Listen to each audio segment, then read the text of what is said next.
은혜가 많으신 아버지, 오늘도 주님께서 불러 모아주셨습니다. 우리가 주 앞에 나왔사오니 이 시간 하나님 말씀으로 저희들을 새롭게 하시고 그 말씀 속에서 소성케 되는 은혜를 있게 하여 주시기 원합니다. 아버지께서 새롭게 허락하신 한 주간입니다. 주님과 함께 동행하며 살아나가는 저들 되기를 원합니다. 주 성령께서 강하게 역사하시고 우리를 이끌어 주옵소서. 특별히 오늘 이 말씀 전하는 자, 듣는 자 함께 하나님의 귀한 말씀으로 은혜되게 축복해 주옵소서. 예수님 이름으로 기도했습니다. 아멘. 자, 오늘 우리 본문 함께 봤는데요. 이 말씀 이렇게 잘 보면 자칫 진리를 모르는 어떤 인간주의적인 시각으로 보게 되면요, 이 말씀은 율법과 계명으로서 그냥 행해야 할 그런 목록으로 바라보게 됩니다. 그렇게 되게 되어 있습니다. 인간주의적인 시각이라는 건요, 믿음이 없는 사람이라도 누구나 지성만 가지고도 이해되는 수준으로 보는 걸 말합니다. 믿음을 선물로 받은 사람들은요, 성경 어딜 봐도 예수를 읽어낼 수가 있거든요. 그러나 성령이 역사하지 않는 일반인들, 곧 믿음이 없는 불신자들은요, 모든 성경이 예수에 대하여 설명하고 있다는 걸 절대 수용하지 못합니다. 그들의 지성만으로는요, 성경에서 예수가 안 보인단 말이에요. 성령께서 도우셔야 보이는 게 이 계시의 성경이란 말입니다, 여러분. 히브리서가 말이죠, 우리 12장까지가 어떤 내용이었습니까? 하나님은 우리를 징계하시고 또 은혜를 베푸셔서 하나님의 백성으로 만들어내시며 그 멜기세덱의 반차를 좇은 예수의 공로로 말미암아 성도는 사는 것이다, 그렇게 해놨단 말이에요. 그래놓고는 갑자기 13장에서 형제 사랑하기를 계속하고 이렇게 나온단 말이에요. 그러니까 불신자들도 이해할 수 있는 시각으로 보게 되면요, 이 1절은 형제 사랑하라, 또 그 2절은 손님 대접하라, 또 3절은 갇힌 자와 학대받은 자를 생각하라, 또 4절은 음행과 간음하지 마라, 5절 말씀은 돈을 사랑하지 말아라, 이렇게 정리가 되거든요. 그럼 이 히브리서의 그 마지막 부분에서 그렇게 그 인간들의 행위를 강조하는 그런 내용이 나와버리게 되면요, 지금까지의 내용과 일관성이 깨지는 것이란 말이죠. 여러분, 그럼 도대체 이 본문을 어떻게 봐야 옳은 걸까? 저도 이 본문을 계속 보면서 고민이 됐는데, 여러분, 고대시대 때는 말이죠, 고대시대 때는 밀교라는 것이 많았습니다. 이 밀교라는 것은 비밀스러운 종교를 말하는 건데, 예를 들어서 이집트 같은 경우에는 거기에 여신 이시스의 남편이자 아들이었던 오시리스를 섬기는 종교를 밀교라고 불렀어요. 밀교. 그 밀교 안에는요, 그 밀교의 멤버들에게만 밝혀지는 아주 비밀스러운 가르침, 그러니까 외부인들은 알 수도 없고 알려주지도 않는 그런 비밀스러운 가르침과 의식들이 있었단 말이에요. 그 비밀스러운 가르침 때문에 그 종교를 밀교다 이렇게 불렀단 말이에요. 불교에서도 누구나 다 알아들을 수 있는 그런 대중적인 가르침은 현교다 이렇게 부르고요. 일반 사람들이, 그러니까 범부 직원으로 알 수가 없는 비밀스러운 가르침을 밀교라고 불렀어요. 그러니까 밀교의 특징은 평범한 사람들에게 아무렇게나 밝혀지지 않는 그런 비밀스러운 것이라는 거예요. 그러니까 고대 그 밀교에는요, 일반 사람들이 참석할 수가 없는 집회가 있었어요. 일반 사람들도 함께 참석하는 모임도 있었지만 그 밀교 안에 들어가면, 그런데 그 밀교의 멤버 가운데 특별한 사람들만 따로 들어갈 수 있는 그런 비밀스러운 집회가 있었단 말이에요. 이제 소위 패션 플레이라고 하는 이 고통의 놀이 또는 보통의 고통의 연극 이렇게 번역할 수 있겠죠. 패션 플레이라고 하는 연극이 행해지는 집회예요. 그 집회 안에 그런 패션 플레이가 행해졌단 말이에요. 그 패션 플레이라는 것은 그들이 섬기는 그 신의 순환과 영광을 그 내용으로 해요. 예? 그러니까 보통 신이라고 하면 신이 고통을 받는다거나 순환을 당한다거나 이거는 보통 사람들에게는 가당치 않은 얘기거든요.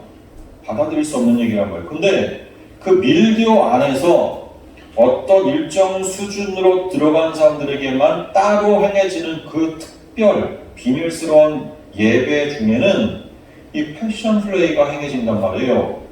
그래서 그 집회에 참석한 사람들은 다른 외부인들이 보지 못하는 보다 고차원적이고 그 밀교가 전달하고자 하는 그 핵심의 내용들을 그 패션 플레이를 통해서 또 알고 체험하게 되는 거예요. 이런 기독교의 예수 그리스도의 순환, 부활 그런 것과 흡사한 부분이 많았단 말이에요. 예? 이 패션 플레이 속에는 그런데 그 패션 플레이가 행해지는 집회에 참석하기 위해서는요 준비 기간과 입교라는 것이 필요합니다. 그 입교를 이니시에이션이라고 부르거든요. 예? 그러니까 사람들은 그 이니시에이션까지의 기간 동안에 밀교의 내용을 배우고 또 금식하고 금욕하면서 신에게 기도를 하면서 지내요. 그리고 그 기간을 잘 보낸 사람에 한해서 입교, 예? 입교가 허락이 되는 거예요. 그러니까 이제 정식 진짜 이제 신자가 되는 거죠. 그렇게 입교가 되면 그들은 이제 비로소 그 이전에는 접근할 수 없었던 패션 플레이가 행해지는 밀교의 그 집회에 참석하게 되는데요. 일단 입교를 통과하고 그 집회에 참석한 사람들은요, 그 영국에 등장하는 그 신의 순환과 그 순환을 이겨낸 자신들의 그 신의 영광스러운 모습을 이해하게 되고요. 그 신의 삶에 자신의 삶이 연합되어지는 그런 느낌을 받았다 그래요. 헬라 사람들은요, 그 밀교를 무스테리온이라고 불렀어요. 고대 시대 때 그러한 비밀스러운 밀교의 의미로 통용이 되던 그 무스테리온이라는 그 단어가 성경에도 여러 번 나오거든요. 봅니다 한번. 마태복음 13장 11절 함께 읽습니다. 시작. 제자들이 예수께 나와 가로되 어찌하여 저희에게 비유로 말씀하시나이까. 대답하여 가라사대 천국의 비밀을 아는 것이 너희에게는 허락되었으나 저희에게는 아니 되었나니. 거기 천국의 비밀이란 말이 미스터리온이에요. 그리고 로마서도 보세요. 16장 시작. 나의 복음과 예수 그리스도를 전파함은 영세전부터 감추었다가 이제는 나타내신 바 되었으며 영원하신 하나님의 명을 조차 선지자들의 글로 말미암아 모든 민족으로 믿어 순종케 하시려고 알게 하신 바 그 비밀의 계시를 쫓아낸 것이니 이 복음으로 너희를 능히 경고케 하실 지혜로우신 하나님께 예수 그리스도로 말미암아 영광이 세세 무궁하도록 있을지어다. 아멘. 이렇게 끝났어요. 16장이 로마서의 맨 마지막 부분이겠죠. 그래서 또 에베소서와 골로새서도 보면 제가 읽겠습니다. 곧 계시로 내게 비밀을 알게 하신 것은 내가 이미 대강 기록한 것 같으니 이것을 읽으면 그리스도의 비밀을 내가 깨달은 것을 너희가 알 수 있으리라. 또 이는 저희로 마음의 위안을 받고 사랑 안에서 연합하여 어마어마한 이해의 모든 부요에 이르러 하나님의 비밀인 그리스도를 깨닫게 하려 함이라. 보세요.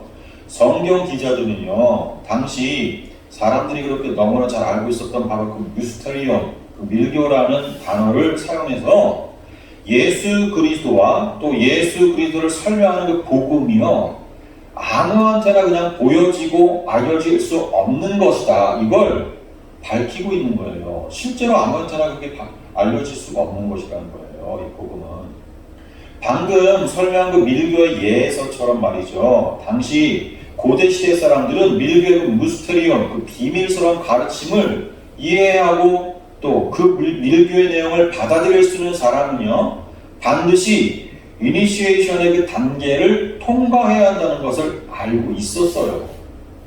예? 당시 사람들. 따라서 고대 유대인들이 성경에서 이 미스테리온이라는 단어를 보게 되었을 때, 예? 성경과 또 성경이 이야기하고 있는 예수 그리스도와 또 하나님 나라를 알아듣고 이해하기 위해선 뭐예요? 반드시 그 이니시에이션이 있어야 한다는 것을 자연스럽게 감을 잡아서 알 수 있었던 거예요. 여러분, 기독교에서 복음의 비밀을 비로소 이해할 수 있게 되는 그 이니시에이션이 뭘까요? 여러분, 그걸 신학에서는 회심이라고 부르는 거예요. 회심. 회심은요, 성령의 역사로 일어나는 전 인격의 변화거든요. 예? 성령을 통한 그 회심자들, 결국 그들이요, 진짜 성도인데 그 성도들은 진리 안에서 성경을 보기 때문에 일반인들과는 다른 시각으로 본문을 보게 되는 거예요. 성경을 비로소 해석하고 바라다보게 되는 거예요. 일반인들은 오늘 이 본문에서 율법의 조항 같은 어떤 행해야 하는 목록들을 정리해내지만 말이죠. 그러나 믿음에 이끌려 사는 은혜의 사람들은, 예? 성령의 사람들은 이미 내 안에 그 착한 일을 시작하신 성령의 열매로서 이 말씀을 보기 때문에, 예? 여기 나와 있는 지금 이 모든 말씀들, 형제사랑, 또 손님 대접, 이런 것들을 성령의 열매로 본다고요. 성령의 열매로. 그것은 더 이상 무거운 짐으로 인식이 되지 않아요. 그래서 내가 뭔가를 해야 되는 것이 아니라 성령의 열매이기 때문에 여기 열거된 그 열매들이 이제 나의 삶 속에서 맺힐 때마다, 그래서 감사와 기쁨, 왜? 내게 아니고 내 안에 그분이 선한 일을 시작하신 그리스도의 영, 성령님께서 맺어나가시는 거니까 감사하죠. 그리고 기쁘죠. 아, 내 안에서도 이 열매가 있구나. 그럼 내 안에 생명이 있는 거구나 라는, 그리고 내 안에 사랑이 있구나, 내 안에 손님 대접이 있구나와 같은 기대와 설렘의 목록으로 인식이 되는 거예요. 그 목록들은 결국 내가 행해야 하는 짐이 아니라 뭐예요? 이미 그리스도께서 완료하시고 온전케 하신 사랑이요 또 손님 대접인 것이란 말입니다. 여러분 생각해 보세요. 우리가 성경을 구약과 신약 이렇게 나누는데요. 진짜 신약 시대는 성경 어디부터입니까? 신약 시대. 생각해 보세요. 성경 66권이 있는데 신약 시대가 언제부터 신약 시대예요? 성경 어디예요? 신약이란 말을 처음 꺼낸 사람은요, 예레미야 선지자거든요. 아시죠? 예레미야 31장 31절부터 34절은 거기에 신약이란 말이 처음으로 나와요. 성경 전체에서 한번 읽어보세요. 31절부터 34절 우리 같이 봅니다. 시작. 여호와의 말씀이니라. 보라, 날이 이르리니 내가 이스라엘 집과 유다 집에 새 언약을 맺으리라. 이 언약은 내가 그들의 조상들의 손을 잡고 애굽 땅에서 인도해내던 날에 맺은 것과 같이 아니할 것은, 내가 그들의 남편이 되었어도 그들이 내 언약을 깨뜨렸습니다. 여호와의 말씀이니라. 그러나 그날 후에 내가 이스라엘 집과 맺을 언약은 이러하니 곧 내가 나의 법을 그들의 속에 두며 그들의 마음에 기록하여 나는 그들의 하나님이 되고 그들은 내 백성이 될 것이라. 여호와의 말씀이니라. 그들이 다시는 각기 이웃과 형제를 가리켜 이르기를 너는 여호와를 알라 하지 아니하리니 이는 작은 자로부터 큰 자까지 다 나를 알기 때문이라. 내가 그들의 악행을 사하고 다시는 그 죄를 기억하지 아니하리라. 여호와의 말씀이니라. 보세요. 여기 31절에 새 언약, 이게 신약이잖아요. 새 언약, 신약. 이 새 언약은 거기에 대한 설명들이 쭉 나왔잖아요. 맺는 때, 이 새 언약을 맺는 때부터가 신약 시대인 건데 이 시점이 언제부터냐고요, 여러분. 한번 성경 쭉 언제? 그건 정확히 말이죠. 사도행전 2장의 그 오순절 성령 강림부터가 신약의 기작이에요. 그러니까 사도행전 앞에 뭐가 있어요? 복음서들 있잖아요. 그 복음서에 나오는 주님의 그 공생에는 말이죠. 우리 성도들이 앞으로 신약의 시대를 이 세상에서 어떻게 살게 되는가를 예수님이 공생애로 미리 보기로 보여주신 거고요. 예? 진짜 성도들 그 신약의 시대, 그건 그 신약의 시대는 어떻다고 했어요? 나의 법을 그들 속에 두어서 그들의 마음에 기록해가지고 하나님의 법을 하나님 백성 삼겠다 그렇게 했잖아요. 근데 주님의 훈련받은 그 12 제자들도요, 복음서를 보면 십자가 현장에서 다 도망쳤어요.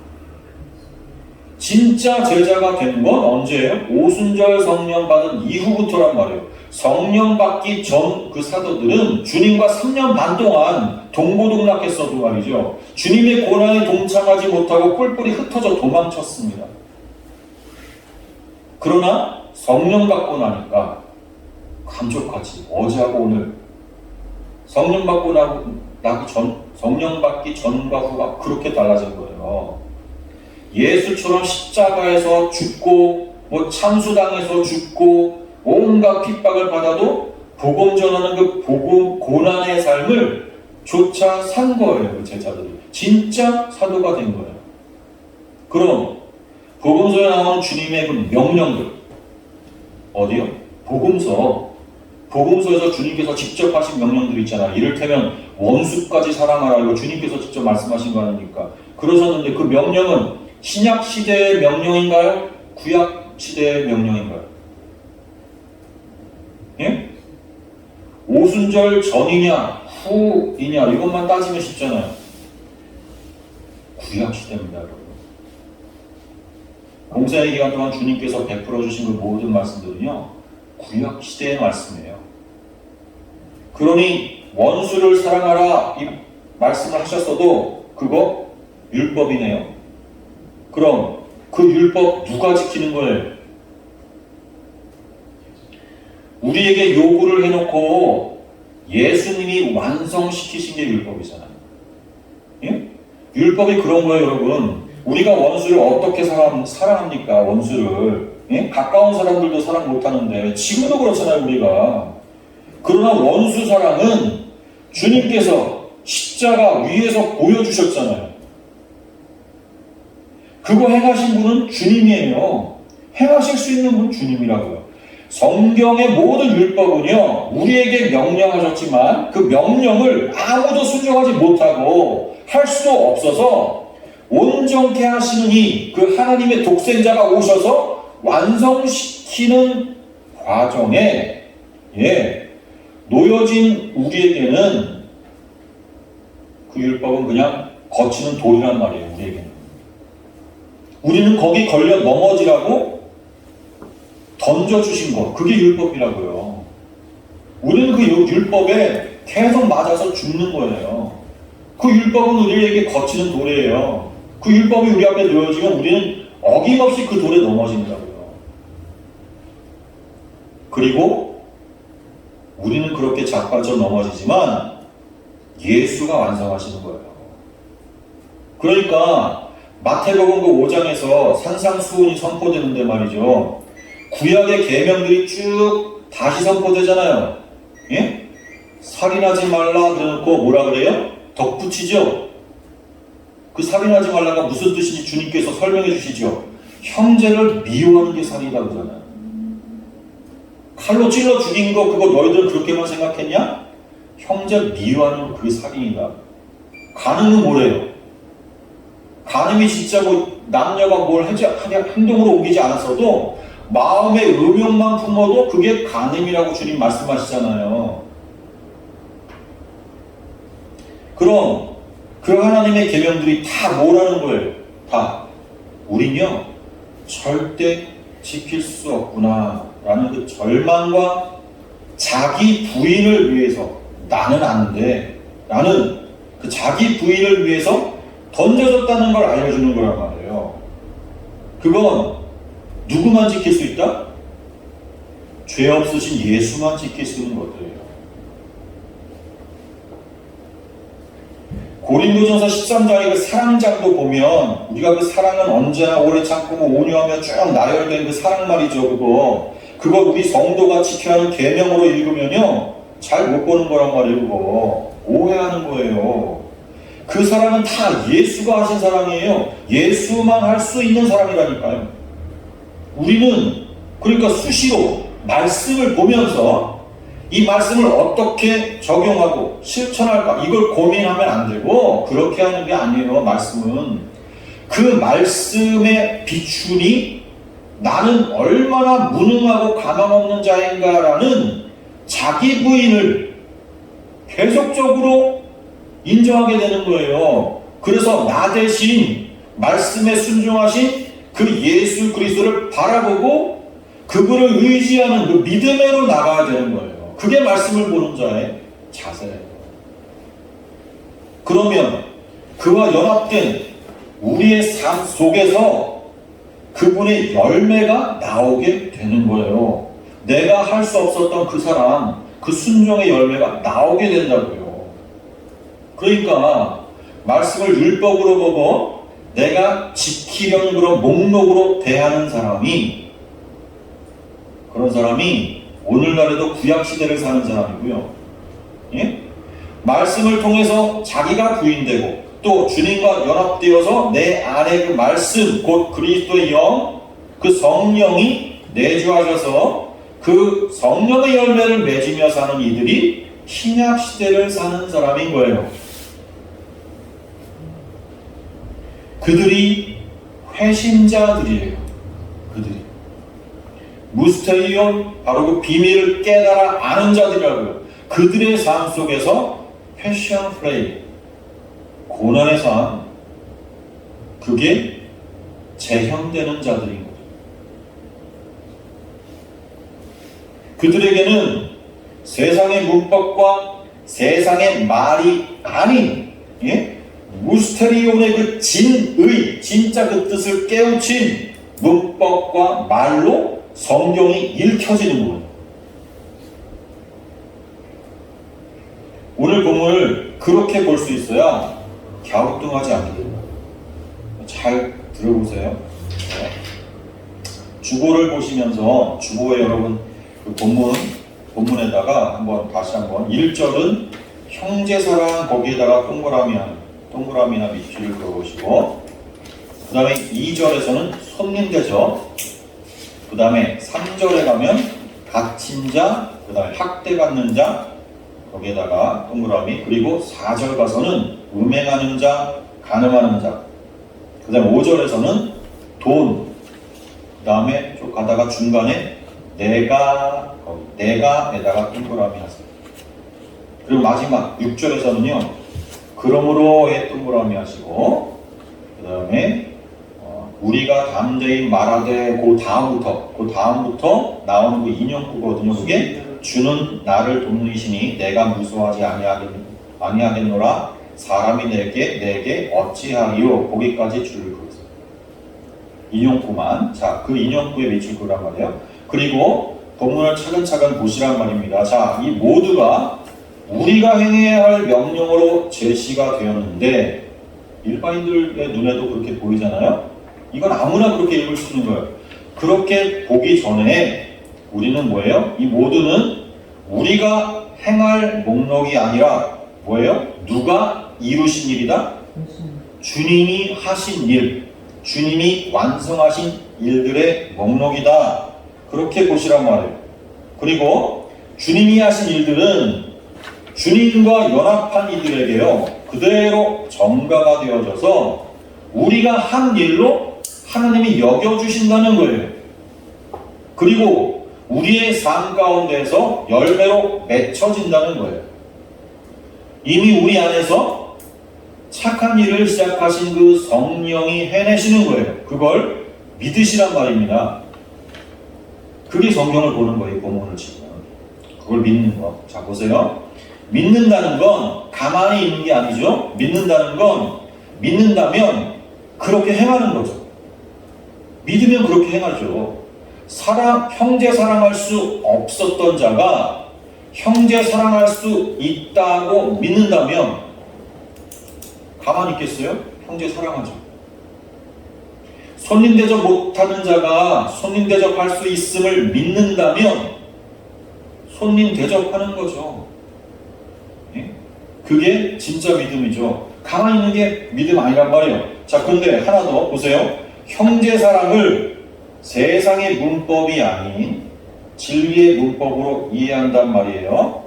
1절 보세요. 형제 사랑을 계속하고 그랬는데 이게 필라델피아 메네토라는 말이거든요.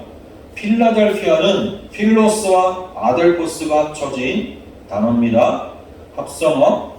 이 필라델피아는 그래서 필로스, 필로스는 사랑이고 아델포스는 형제니까 그냥 그 둘이 합해져서 필라델피아는 형제사랑인 거예요. 형제사랑. 이 형제라는 건 보세요. 형제. 혈연지간이라는 관계의 한정 그리고 제한을 내포하는 말이죠. 형제가 되면 형제 아닌 사람도 있잖아요. 그렇죠? 형제는 아무에게나 붙이는 말이 아니란 말이에요. 그래서 요한복음 13장 34절에서도 주님이 말씀하죠. 제자들에게 새 계명을 너희에게 주노니 서로 사랑하라. 내가 너희를 사랑한 것 같이 너희도 서로 사랑하라 그러셨는데 주님의 이 새 계명은 서로 사랑하는 건데 그 또한 뭐예요? 무차별한 개방적인 사랑이 아니에요. 아무나 사랑하는 게 아니라 제자들에게 대고 하신 말씀이잖아요. 서로니까 그 제자들끼리의 서로 사랑이라는 네? 그 제자들이라는 제한적인 범위를 여전히 유지하는 거예요, 여러분. 그러니까 1절에서 말하는 그 형제 사랑은 분명 성도 간의 사랑이라는 한정적 의미가 분명 있는 겁니다. 우리는 세상에 대하여서 그렇게 무차별적으로 사랑을 남발하라는 명령을 받은 게 아니란 말이에요. 지금 그 1절 말씀. 이 형제 사랑의 명령 속에는 세상과의 구별의 요소가 분명 들어있어요. 세상이 아닌 형제를 사랑하는. 자, 우리는 세상으로부터 꺼냄받은 무리들이에요. 그게 교회죠. 에클레시아. 에크가 밖으로고 클레오, 예? 불러냈다. 콜 불러낸 자이란 말이에요. 그래서 에클레시아가 교회예요. 세상으로부터 밖으로 불러낸 받은 사람. 그런데 이 형제사랑 누가 이미 한 거라고 그랬어요? 누가 완성하셨다? 예수 그리스도. 자, 성도의 본이 되시는 그 주님의 그 십자가의 그 사랑을 보세요. 거기에는 폐쇄적이거나 차별적인 그런 배타성을 읽어볼 수가 없습니다. 오히려 자신을 십자가에 못 박는 이들을 향해서도 주님은 뭐라 그랬어요? 저들이 몰라서 그럽니다. 죄를 사해 주십시오라고 하는 기도를 드렸단 말이에요. 주님의 그 사랑이 그래서 무조건적이었다는 것을 드러내셨어요. 그 십자가의 사랑은 무조건적. 내 자식, 내 새끼 사랑 그렇게 안 했다고요. 내 핏줄만을 위한 사랑 아니었다고요. 예수의 십자가의 사랑은. 비록 주님께서 공생애 때 바리새인과 같은 이들을 향해서 독사의 자식이라는 그런 어떤 독소를 막 내뱉으셨고 하나님의 심판을 피할 수 없다는 그런 저주를 퍼부시기도 하셨지만 그건 특정한 어떤 그 바리새인이라는 그 집단에 대한 태도라기보다는 그 집단이 지향하는 율법주의 또 선민주의 거기에 대해서 선지자적인 사명 수행을 위해서 심판을 선언한 것이라고 보는 게 타당한 거예요. 그러니까 주님은 하나님의 선지자적인 사명을 띠고 오셨잖아요. 그걸 이행하시기 위해서 그렇게 말씀하시는 거예요. 선지자는 그 말을 해야 되니까. 선지자는 뭐예요? 죄를 지적해야 되잖아요. 그게 선지자적 선언이에요. 바리새인들을 향한 그 독설은. 만일 그런 게 아니라면 니고데모와 아리마대 요셉, 사울 다 바리새인들 아닙니까? 그런 사람들을 왜 부르십니까? 그러니까 바리새 집단 전체에 대한 독설이 아니고 그들이 지향하는 것에 대해서 하나님이 예수님께서 선지자적인 선포를 하신 거예요. 심판을 선포하신 거예요.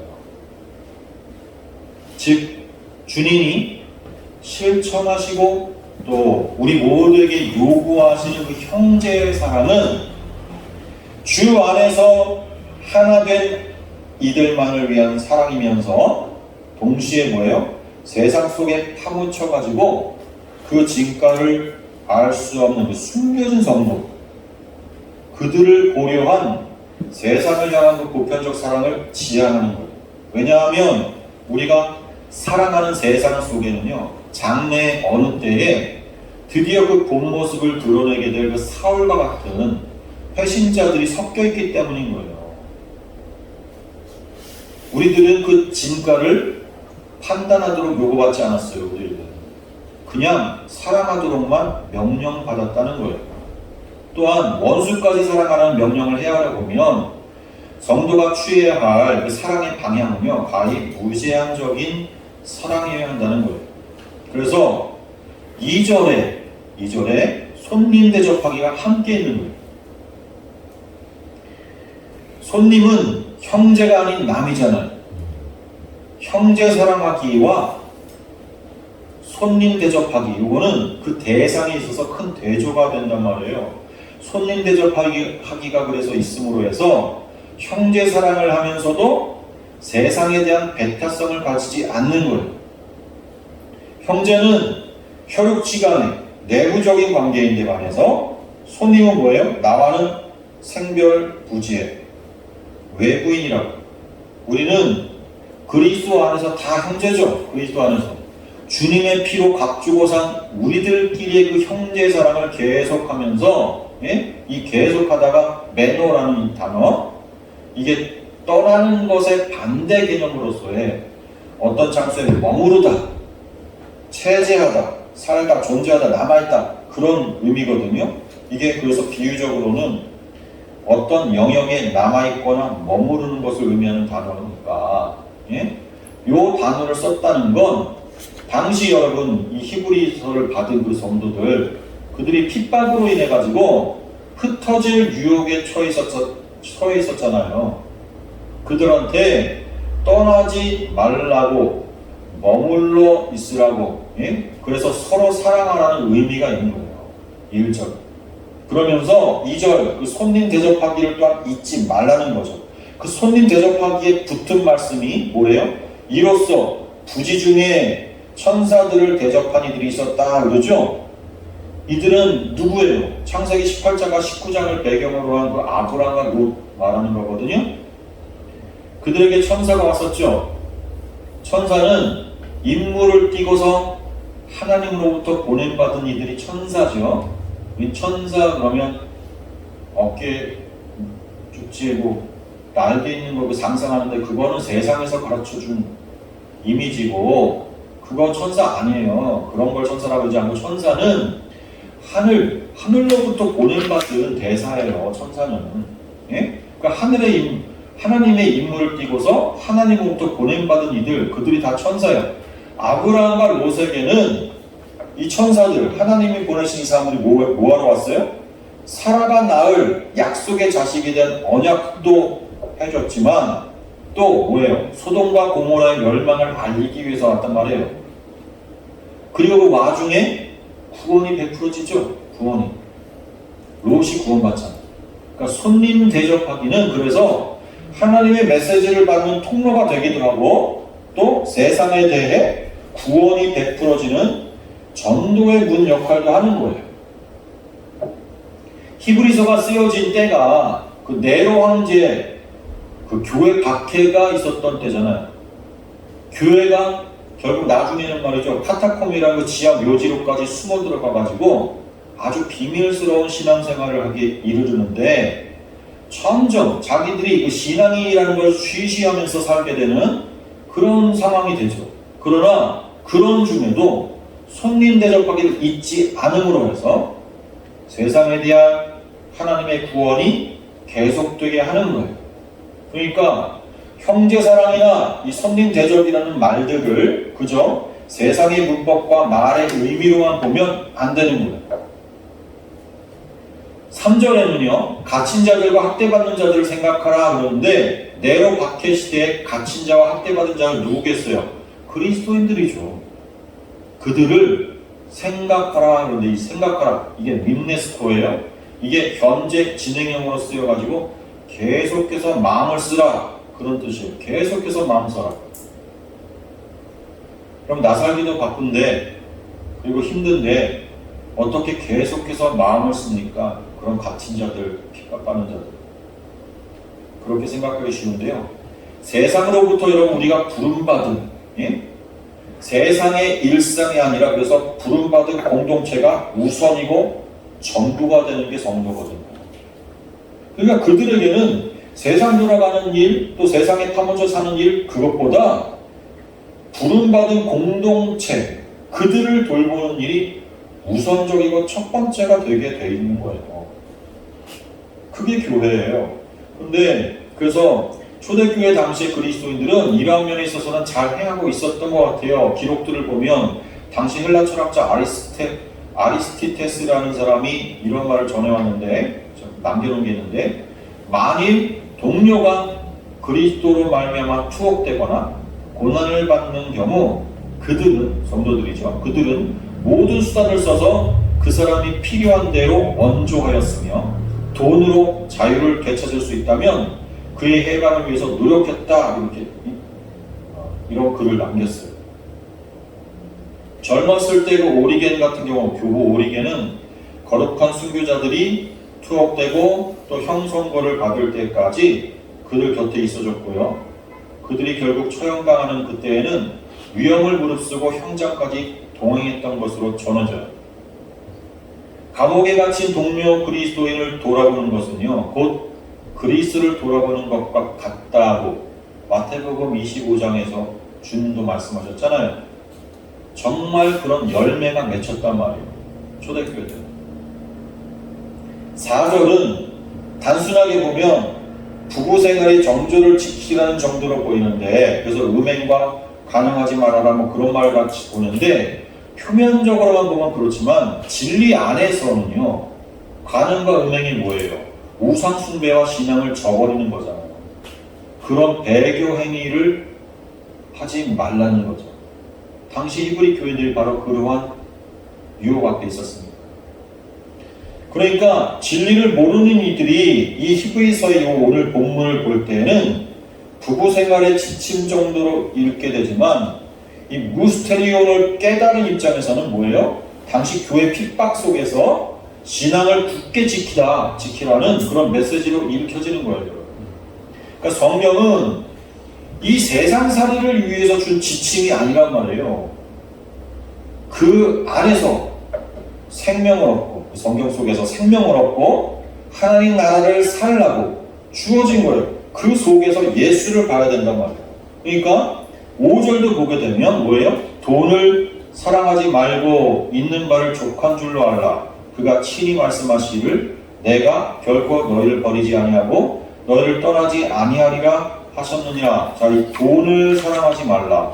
그러면서 뭐예요? 내가 결코 너희를 버리지 않고 떠나지 않는다. 그 내가 누구예요? 주님이죠, 주님. 그렇죠? 마태복음에 보면 이 둘이 함께 섬김의 대상으로 등장하죠. 마태복음 6장 24절 같이 봅니다. 함께 읽습니다. 시작. 한 사람이 두 주인을 섬기지 못할 것이니 혹 이를 미워하고 저를 사랑하거나 혹 이를 중히 여기고 저를 경히 여김이라. 너희가 하나님과 재물을 겸하여 섬기지 못하느니라. 예. 돈에 의지하지 말고 하나님을 의지하라는 말씀이잖아요. 돈이 뭐예요? 세상 힘. 그리고 6절에서 그러므로 그러죠. 그러므로. 이게 포스트에, 이게 결과의 접속사입니다. 귀결 또는 결과를 표현하는 단어라고요. 6절 다시 한번 같이 읽겠습니다. 시작. 그러므로 우리가 담대히 말하되 주는 나를 돕는 이시니 내가 무수하지 아니하겠노라. 사람이 내게 어찌하리요 하노라. 예. 거기 인용구가 시편 말씀을 인용한 거라고 그랬어요. 시편 118편 6절 말씀이거든요. 그 말씀 함께 봅니다. 시작. 여호와는 내 편이시라 내가 두려워하지 아니하리니 사람이 내게 어찌할까. 보세요. 히브리서에서는 주는 나를 돕는 이시니 그러는데 원래 그 인용된 원래 시편의 말씀은 여호와는 내 편이시라 그거예요.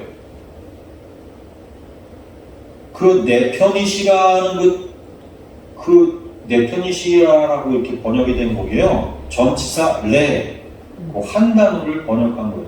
레. 알파벳도 하나예요, 그냥 레. 람다 하나. 네? 내 편이시라. 그 전치사 레 그거는 무엇에게 또는 무엇 안에라는 뜻이거든요. 그러니까 직역을 하면 여호와 안에가 끝이에요. 여호와 안에. 여호와는 내 편이시라. 이건 의역을 한 거고 직역하면 여호와 안에. 여호와는 내 편이시라는 의역을 그건 의역이고 직역은 뭐예요? 여호와 안에서. 그러니까 내가 여호와 안에서 내가 두려워하지 않는다. 내가 여호와 안에 있으니 사람이 내게 어찌할까? 그런 뜻이에요. 시편 말씀이. 주 예수 안에서 하나님과 연합되어 사는 우리에게 세상이 그리고 사람이 어찌할 거냐?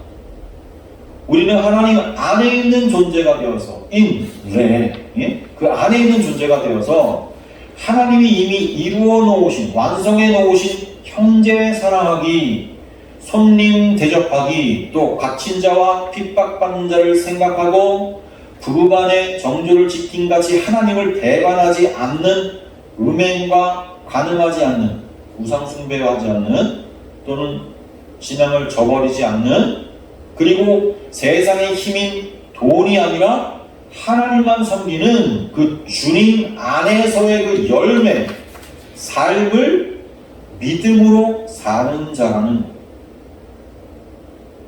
본문을 우리가 이제 앞으로 지켜야 하는 그런 계명으로 보지 말라.